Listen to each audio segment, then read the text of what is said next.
السلام عليكم، معاكم سارة عطية.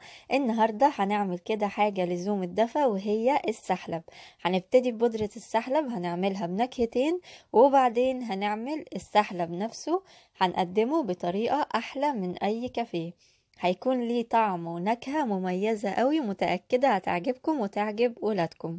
فخليكم معانا ويلا نشوف الطريقة والمكونات مع بعض. يلا بينا.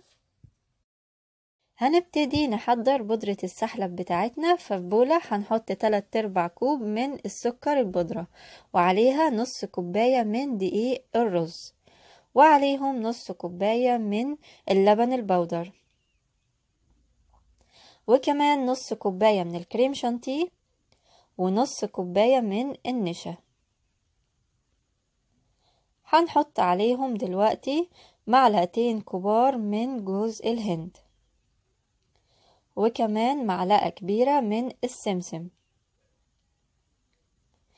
ومعلقة صغيرة من الفانيليا، ونقلب بقى كله مع بعضه كده. وعندي كمان هنا في بولة صغيرة كده شوية مكسرات فاضلة من رمضان، هنضيفها. ما عندكيش او مش عايزة تضيفيهم براحتك. هقلبهم كده مع البودرة بتاعتي، وكده تكون السحلب بتاعي جاهز بنكهة الفانيليا. هجيب كده العلبة تكون نضيفة وجافة، احط فيها السحلب، هقسمه نصين.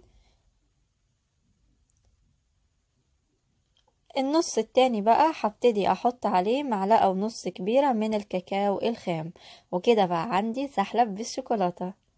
يعني كده عندك نكهتين، نكهة فانيليا ونكهة شوكولاتة.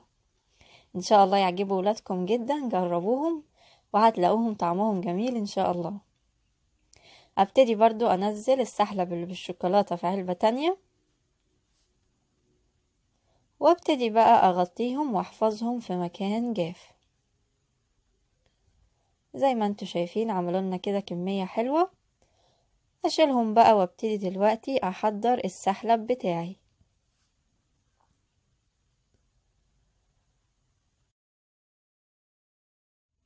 ابتدي بقى احضر كوباية السحلب المحترمة بتاعتي. ففي كسرولة هحط كوبايتين كبار من اللبن، هنزل عليهم بمعلقة كبيرة من السكر، طبعا السكر ده حسب الرغبة.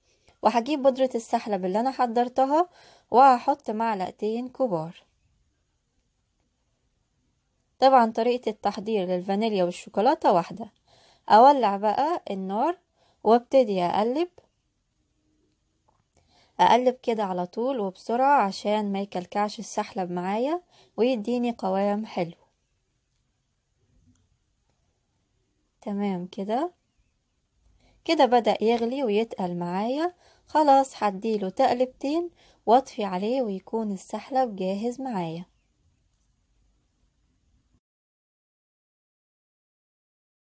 هنشوف بقى ازاي دلوقتي هنقدم السحلب بطريقة احلى من اي كافيه ممكن نشرب فيه سحلب برا. فهنجيب الكوباية بتاعتنا، وهنبتدي دلوقتي نجيب اي نوع شوكولاتة دهن او شوكولاتة عادية ممكن تحطيها في الكوباية من تحت. انا هحط هنا نوتيلا، فهحط كده معلقة كبيرة في الكوباية من تحت،